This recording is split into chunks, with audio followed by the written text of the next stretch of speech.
નમસ્કાર, આપ જોઈ રહ્યા છો યુટીસી ન્યૂઝ। લોકશાહીના મહાપર્વમાં લોકો મોટી સંખ્યામાં હાલ મતદાન કરી રહ્યા છે। વડોદરાનું આ જે ભાયલી છે તે છોટાઉદેપુર લોકસભા લાગે છે અને ડભોઈના ધારાસભ્ય શૈલેષ મહેતા અહીં બૂથ પર આવ્યા છે। શૈલેષભાઈ, શું કહેશો? વડોદરા ભાયલી પરંતુ લાગે છોટાઉદેપુરમાં ખૂબ સારું મતદાન। લોકશાહીનું પર્વ છે અને લોકો ઉત્સવની માફક ઉજવી રહ્યા છે। કેટલાય વખતથી લોકોની આશા અપેક્ષાએ ક્યારે મતદાન કરવા જઈએ અને ભગવાન શ્રી રામ અને મોદી સાહેબના નામથી લોકો મતદાન કરી રહ્યા છે અત્યારે।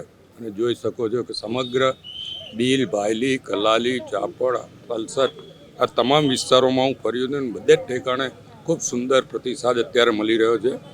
અને જે કંઈ વોટિંગ થાય છે જોતા જસુભાઈ રાઠવા ડભોઈ વિધાનસભામાં સૌથી મોટી લીડથી જીતશે। શૈલેષભાઈ, શું લાગે છે? તમે તો કહેવાય છે કે રાજનીતિના ખૂબ જ પ્રખર જાણકાર છો, તમે ઘણી રાજનીતિ જોઈ છે। આ વખતે ગુજરાતમાં જે મુદ્દાઓ હતા તેને લઈને કોઈ આશંકા ખરી કે કોઈ બેઠક જઈ શકે છે? કોઈ આશંકા રાખવાનું સ્થાન જ નથી હોતું। કોઈ બેઠક જાય એવું નથી। 26માંથી 26 બેઠકો એક તો બિનહરીફ જીત્યા છે અને 25 બેઠકો મોટા માર્જિનથી જીતવાની છે। ભારતીય જનતા પક્ષ ફરી ત્રીજી વાર સત્તા પર આવશે અને મોદી સાહેબ ત્રીજી વાર વડાપ્રધાન બનશે। શૈલેષભાઈ, ક્ષત્રિય આંદોલનની કોઈ અસર?